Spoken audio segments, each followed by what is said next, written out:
শিব ঠাকুর বানানো হয়েছে, তোমাদের জুনিয়র অনেক কিছু বানিয়েছে। ঘড়ির কাঁটা তো ঘুরে যাচ্ছে, ঘড়ির কাঁটায় দুপুর 2টো বাজছে। কি বমি করবি? বাথরুমে যা, বাথরুমে যা।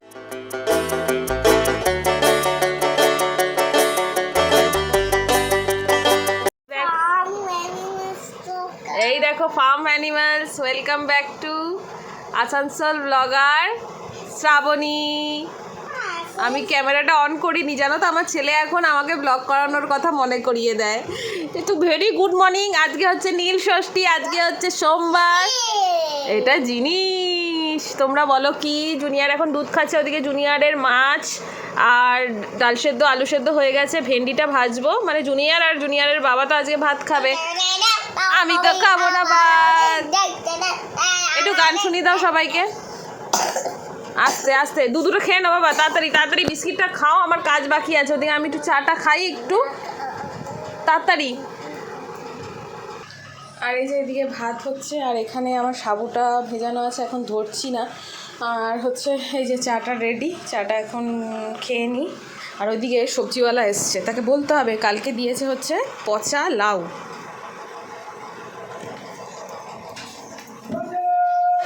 কই চলে গেলে? কালকে লাউ পুরো পচা, ভিতরে পুরো পচা।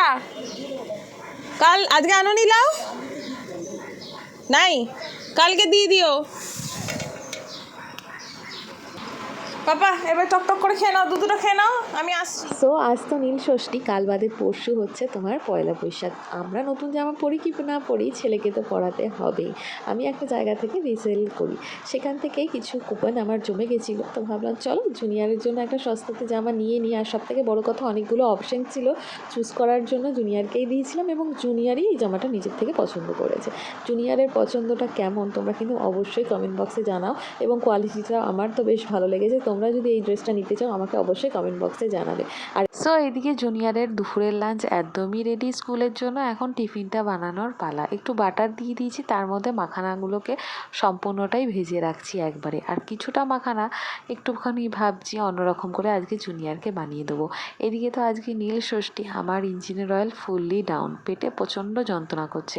একটুখানি চকলেট সিরাপ দিয়ে জাস্ট একটু নেড়ে চেড়ে নিলাম, এটাই আজকে জুনিয়রকে দেবো। তার সাথে কি দেবো অবশ্যই তোমরা দেখতে থাকো।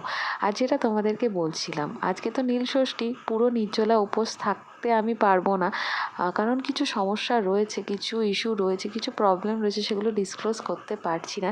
এদিকে ভেন্ডি সবজিটা বানিয়ে নিচ্ছি। আর কি বলো তো, ভাত বানাচ্ছি একদিকে জুনিয়রের জন্য খাবার বানাচ্ছি, মাছ বানিয়েছি, ছোঁয়াছাড়ি লেগে যাবে, তো সে কারণে আর ডালিয়াটা বানাচ্ছি না। একটুখানি সাবু দিয়ে আর একটা মিষ্টি দিয়েই ভাবছি খেয়ে নেবো। এখন খাবো না, অফিসে গিয়েই খাবো। এখন চা বিস্কিট খেয়েছি, অফিসে গিয়ে এক ফাঁকে খেয়ে নেবো। এইদিকে দেখো জুনিয়রের স্কুলের ড্রেস নয়, কালারফুল ড্রেস আমি একটা বার করে নিয়েছি, কারণ আজকে হচ্ছে পয়লা বৈশাখের পার্টি হবে স্কুলে। সে কারণে ম্যাম বলেছে একটু কালারফুল মানে ট্র্যাডিশনাল ড্রেস পরে স্কুলে পাঠাতে জুনিয়রকে। আর এখন রেডি করাতে গিয়ে আমাকে যে কত আদর করছে কি বলবো। আর এদিকে দেখো আমাদের দুজনেরই মুন্ডু কেটে গেছে। অ্যাকচুয়ালি অনেক দিন পরে ক্যামেরা সেট করেছি, ঠিক বুঝতে পারিনি। আসানসোলে কিন্তু খুব সুন্দরভাবে আমি ক্যামেরা সেট করতে পারতাম, এইখানে আমি ঠিক করে পেরে উঠি না। যাই হোক, অনেক দিন পরে। আর এইদিকে দেখো জুনিয়রের বাবাকে বলেছি ফল কেটে দাও ছেলেকে, কতগুলো আপেল দিয়ে দিয়েছে। ও এতগুলো আপেল খাবে না মাখানা খাবে, ও নিজেই কনফিউজ হয়ে যাবে। তো চলো এখন জুনিয়রের টিফিন গুছিয়ে আমি নিজে রেডি হয়ে অফিসের জন্য বেরিয়ে পড়ি এবং স্কুলের জন্য।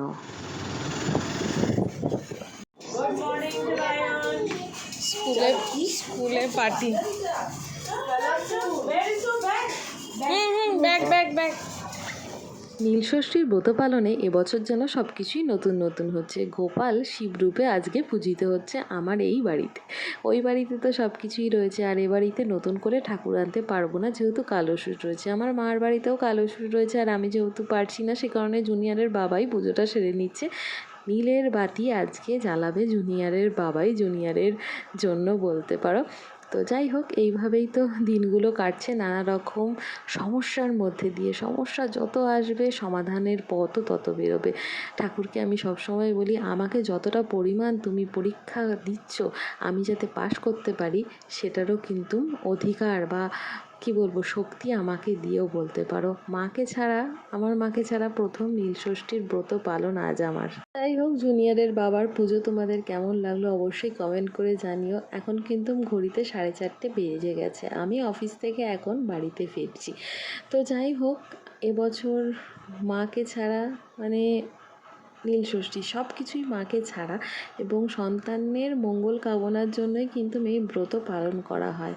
কিন্তু আমাদের মা নেই, মানে আমার আর আমার দাদার কথা বলছি, আমাদের জন্য কিন্তু এবছর কেউ আর নীলষষ্ঠীর ব্রত পালন করবে না। অ্যাকচুয়ালি তোমরা তো আগেই ভিডিওটা দেখে নিয়েছো, আমিও ভিডিওর মাধ্যমেই দেখলাম জুনিয়রের বাবা কিভাবে পুজো করেছিল, আর এখন বাড়িতে এসে নিজের চোখে দেখছি, তো আমি দেখে খুব ভালোই লেগেছিল যে এইভাবে গোপালের সামনেই আজকে নীলষষ্ঠীর ব্রত পালন হলো আমাদের এইভাবেই। তো এইদিকে দেখো মোমবাতিটা কিন্তু এখনও জ্বলছে। এই করতে করতে ঘড়িতে প্রায় সন্ধ্যে 7টা বাজতে যায়। আমি এখন চলে এসেছি জুনিয়রের স্কুলের কাছে জুনিয়রকে নেওয়ার জন্য। আর এইদিকে দেখতে পাচ্ছ সকল মারা সন্তানের মঙ্গল কামনার উদ্দেশ্যে কিন্তু নীলষষ্ঠীর ব্রত পালন করছে। সন্ধেকালেই কিন্তু আমার মাকে দেখতাম জল ঢালতে এবং নীলের বাতি জ্বালাতো আমাদের মঙ্গল কামনার জন্য। আর এই দিকে দেখো জুনিয়রের স্কুলটা কিন্তু এইভাবে সেজে উঠেছিল, আজকে সকালবেলা তোমাদেরকে ভালো করে দেখাতে পারিনি।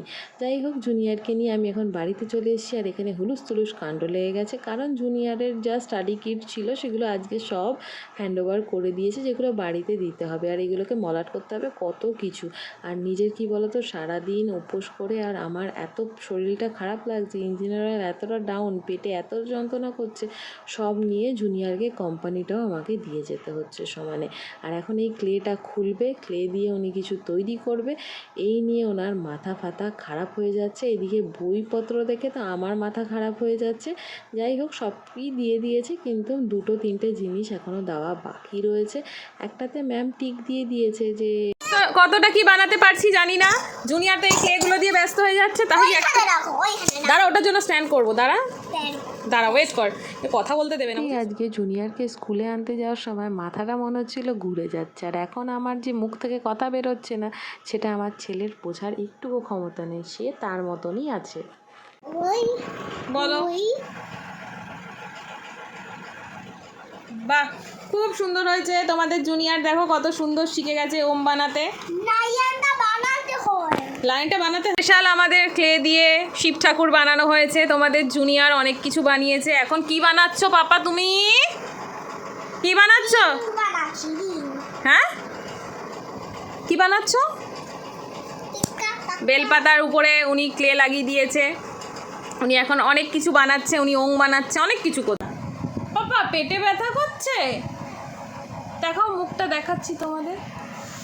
পেটে ব্যথা করছে, কি রে বল, কি হয়েছে বলবি তো? পেটে ব্যথা করছে, ঘুম পাচ্ছে, কি হয়েছে তোর? ওই আবার হাসছে, কি হয়েছে বল? আসলে ওর বাবাকে ও দেখতে না পেলে ওর মাথা খারাপ, ওর মামার সাথে যেতে পারিনি সেটা ওর রাগ। মানে আমি কোথায় যাব বলো তো, রাগ করে এরকম করছে, কি করছে আমি বুঝতে পারছি না, ভাল লাগছে না। আবার কি বমি করবি? বাথরুমে যা, বাথরুমে যা। বাচ্চা মানুষ তো ঠিক করে এক্সপ্লেন করতে পারে না, আমার এটা হয়েছে, আমার ওটা হয়েছে, বমি পাচ্ছে, সেটা বলতে পারছে না। এখন ওষুধ খাওয়াবো, তো ওষুধ খাইয়ে দেখি সকালবেলা কি অবস্থা ব্যবস্থা হয়। না আমার আর টেনশন আর যাবে না, তুমি এগুলো ধরবে না। আমি মর্নিং এভরিওয়ান, আজকে হচ্ছে নেক্সট ডে। ঘড়িতে সকাল 8:30 অলরেডি বেজে গেছে, জুনিয়রও উঠেছে, আর আমি সারা রাত কুকিয়েছি। বরমশাই বলছে তোমার জন্য আমি ঘুমাতে পারিনি, সে কারণে আজকে আমি আর ওয়ার্ক ফ্রম হোমই নিয়েছি। মানে আজকে আর অফিসে যাব না, আমার কাছে অফিসের সব ডেটা থাকে, আমি ঘর থেকেও ল্যাপটপে কাজ করতে পারি, সেই সুবিধাটা আমার কাছে আছে, সেটা এমার্জেন্সি পারপাস ভাবছ। আর এখন ওই যে বইগুলো দিয়েছে না স্কুল থেকে, 7খানা না 8খানা বই, সেগুলো খুলেছে এখন, ওই যে ওই ইয়েটা বুকের এগুলো বইগুলো রয়েছে, উনি এখন পড়তে বসেছে। পাপা ছেড়ে না যেন, আমি যাই গিয়ে ভাতটা বসিয়ে দিই, তারপরে এক এক করে সব রান্না বান্না তো করতে হবে, তার মধ্যে অফিসের কাজও করতে হবে। সঙ্গে থাকো, তোমরা ব্লগটা কন্টিনিউ করো।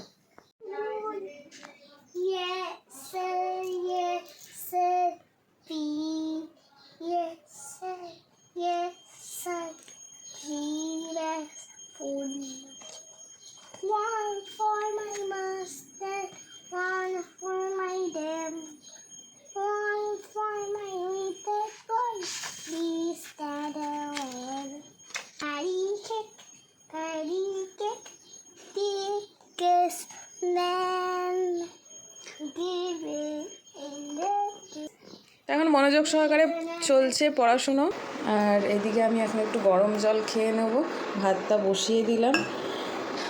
আর আজকে এমনিতেই মঙ্গলবার, তাছাড়া আজকে হচ্ছে চৈত্র সংক্রান্তি, নিরামিষ এমনিতেই খেতে হয়, আমরা মঙ্গলবার নিরামিষ খাই। তো কী রান্নাবান্না এখানে করবো সেটা ভাবছি এখন। তো এদিকে ভাবতে ভাবতে আমার সবজিপাতি কাটিং শাটিং কমপ্লিট, আর এদিকে ভালো করে ধোয়া পাকলাও মোটামুটি হয়ে গেছে। আর এখন আমার মাথায় ঘুরছে মাকে ফোন করি। আরে মাকে ফোন করে আমি পাবো আর কোথায়, সেটা তো আর পাবো না, কারণ প্রত্যেকবারই আমি আলু ভেন্ডি ভাজতে যেতাম, মা যেমন করে ঝরঝরে আলু আর ভেন্ডি ভাজে সেটা কিছুতেই আমি ভুলে যাই, যতবারই বলুক আমি ভুলেই যাই। তো এখনও এটা মনে হচ্ছে, তো এখন মনে হলো কোনটা আগে দেবো। উইদাউট লবণ আমি তেলের মধ্যে দিয়ে দিয়েছি ভেন্ডিটা, ল্যাল প্যালে ভাব যেটা থাকবে, এদিকে ভাতও ফুটছে, সেটা চলে যাবে আশা করি। এটা আমার মাথা দিয়ে বুদ্ধিটা বেরোলো। তো যাই হোক, ওইভাবেই করছি, ভালো করে তেলটা গরম করে নিয়ে ভেজে নিয়ে এরপরে বেশি আর ওয়েট করব না, এর মধ্যেই আমি আলুটাকে দিয়ে দেবো, কিন্তু লবণ দেবো না, হলুদও দেবো না, ভালো করে ভেজে নেব, তার পরবর্তীকালে বাকি প্রসেসটা চালু করব। তো এটাই তো আমি ভাবছি। আর আমি ভয়েস ওভার দিতে গেলেই কিন্তু এই বাইরের কুকুরগুলো ঘাউ ঘাউ বব করে। অ্যাকচুয়ালি আসানসোলে এত নিট অ্যান্ড ক্লিন ভয়েস দেওয়া যেত, কলকাতায় সেটা কোনোভাবেই সম্ভব না। যাই হোক, আশা করি ভেন্ডি ভাজাটা ভালোই হবে। এদিকে মিষ্টি আলুও ভাজছি, ওদিকে ভেন্ডি ভাজা কমপ্লিট হয়ে গেছে। আর এদিকে উচ্ছে কুমড়ো বটি বানিয়ে দিচ্ছি, কারণ আজকে তেতো টক ঝাল এইসব খেতে হয়, আজকে ভেজ খেতে হয়। কে কে আজকের দিনে ভেজ খাও অবশ্যই কিন্তু কমেন্ট বক্সে জানাতে ভুলো না। আর এই যে ভেন্ডি আমার একদম পারফেক্ট মনে হচ্ছে হয়ে গেছে। আর এদিকে ডালটাকে ভিজিয়ে রেখেছি একটু ভালো করে একটু জলটা ফেলে নেবো, ফেলে নিয়ে লাউ দিয়ে আজকে তৈরি হবে ডাল। তো আমি ইন্ডাকশানেও একটু করছি আর ওদিকে গ্যাসেও করছি, কারণ আমি চাইছি তাড়াতাড়ি করে রান্নাটা কমপ্লিট করে নিতে। এখানে দেখো ভেন্ডি ভাজাটা কিন্তু আমি সাকসেস হয়েছি, ভালোই হয়েছে। তার মানে মা হয়তো এইভাবেই ভাজতো, তোমরাও হয়তো এইভাবেই ভাজো কিনা কমেন্ট করে জানাবে।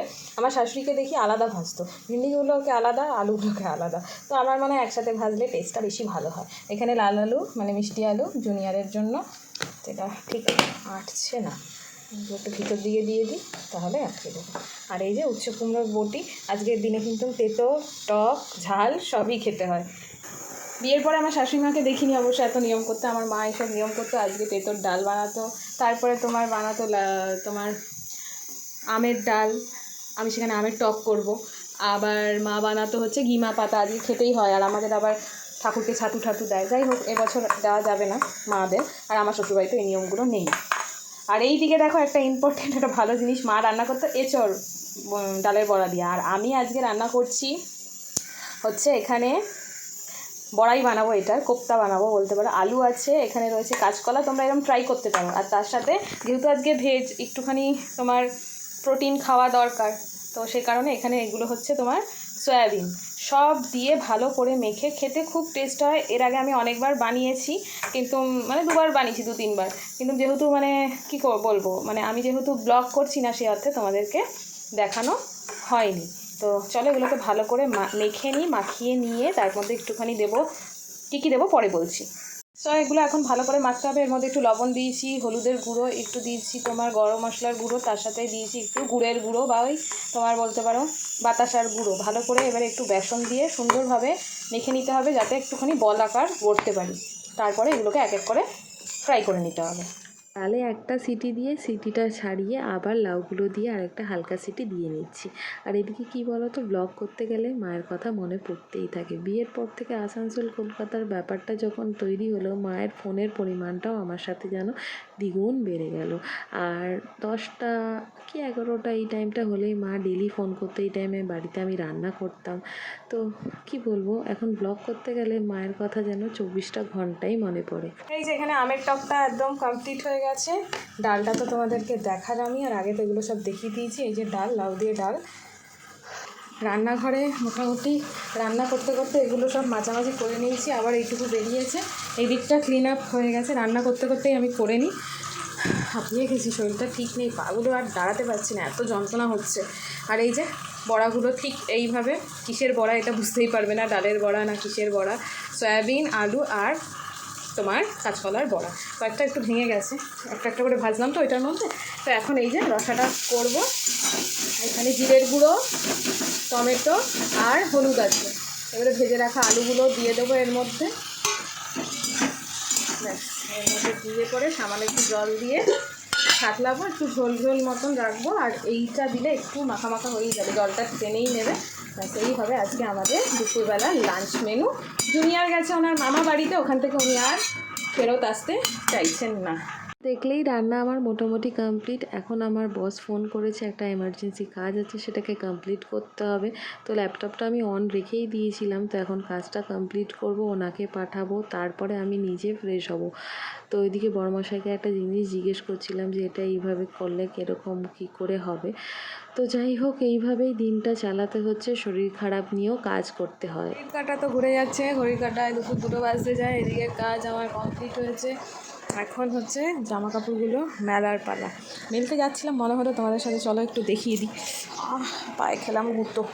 জামা কাপড়গুলোর এত দুঃখ কষ্ট তোমাদেরকে কি বোঝাবো। একদিন বাথরুমেই তারা ঝুলেছিল, তারপরের দিন তারা বালতির মধ্যেই বন্দি হয়ে সারা রাত বারান্দায় রাত কাটিয়েছে। আমি আর মেলতে পারিনি, এখন একটু সবজি নিয়ে নিচ্ছি, সেই ফাঁকে তাহলে জামা কাপড়গুলো মেলে নিচ্ছি। ইঞ্জিনের অয়েল এতটা ডাউন, সে কারণে এই কাজগুলো আমার রোজই পেন্ডিং থেকে যাচ্ছে। কি করব, যেটুকু করলে হয় আর সেটুকু না করলে না। জুনিয়রের এক দিদি এসছিল, সেই দিদি এই দেখো এগুলো সব মামা পুচু দিদি দিয়ে গেছে বেলুন, আর মামা দাদুর কাছ থেকে এসছে ড্রেস।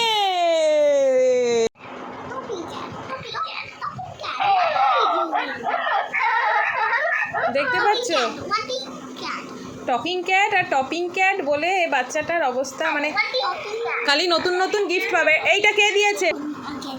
এটা কে দিয়েছে? রাহুল আঙ্কেল। এটা বলে রাহুল আঙ্কেল দিয়েছে। এটা কে দিয়েছে? এই এটা কে দিয়েছে? এটা এক্ষুনি কে দিয়ে গেল? রাত্রির 11টার সময় কে দিয়ে গেল? হ্যাঁ, কালকে বমি করেছে রাত্রিবেলা, আজকে সন্ধেবেলা বমি করেছে, জল খাচ্ছে না, ইয়েলো ইয়েলো একদম রেডি, টয়লেট করছে, কথা শুনছে না।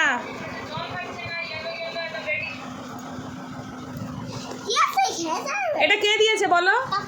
কে দিয়েছে? টপিং ক্যাটটা কে দিল তোমাকে? কে দিয়েছে টপিং ক্যাটটা? কে দিয়েছে? কে দিয়েছে? কে দিয়েছে? ও দোকান থেকে দিয়েছে। কে দিয়েছে?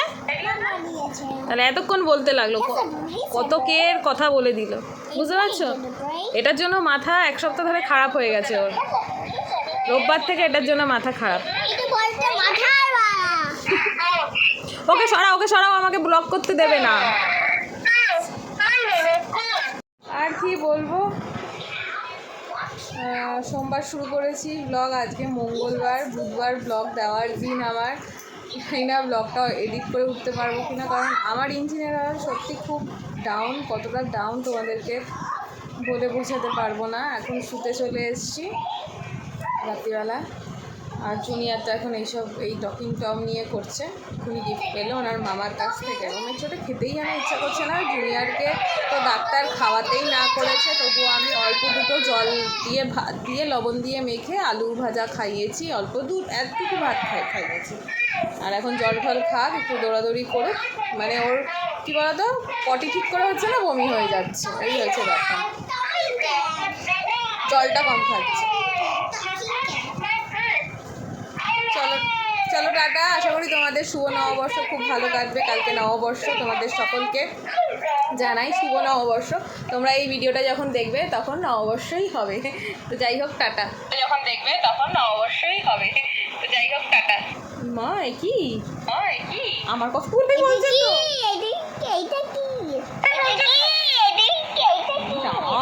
Hello everyone, I am Devan Datta and you watching Asansol blogger Shravani.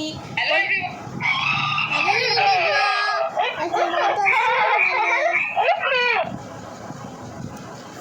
পাগল হয়ে গেছে ও। চলো টাটা।